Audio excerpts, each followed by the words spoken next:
ఈ సెప్టెంబర్ 26న ఆంధ్రప్రదేశ్కి దగ్గరగా తుఫాను ఏర్పడే ఛాన్సెస్ కనిపిస్తుంది. ప్రెజెంట్ మనం ఈ సంవత్సరం 2025లో సైక్లోన్ సీజన్లోకి అడుగు పెడుతున్నాం. ఈ సంవత్సరం మే నెలలో మన భారతదేశంలోకి ఋతుపవనాలు ప్రవేశించాయి. అయితే ఈ సెప్టెంబర్ నెల నుండి ఆ ఋతుపవనాలు మన భారతదేశం నుండి విడిచిపెట్టి వెళ్ళిపోతాయి.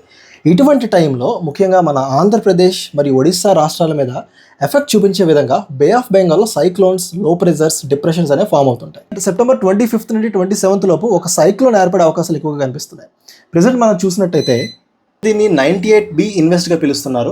ఈ సైక్లోన్ ట్రాక్ ప్రకారం మన ఉత్తరాంధ్ర మరియు ఒరిస్సా స్టేట్స్ వైపు ఈ తుఫాన్ రాబోతుంది. ECMWF మోడల్లో చూసినట్టయితే ఇది ఒక డీప్ డిప్రెషన్, అంటే తీవ్రమైన వాయుగుండం లేదా ఒక సైక్లోన్గా ఫామ్ అయ్యే ఛాన్సెస్ ఎక్కువగా ఉన్నాయి.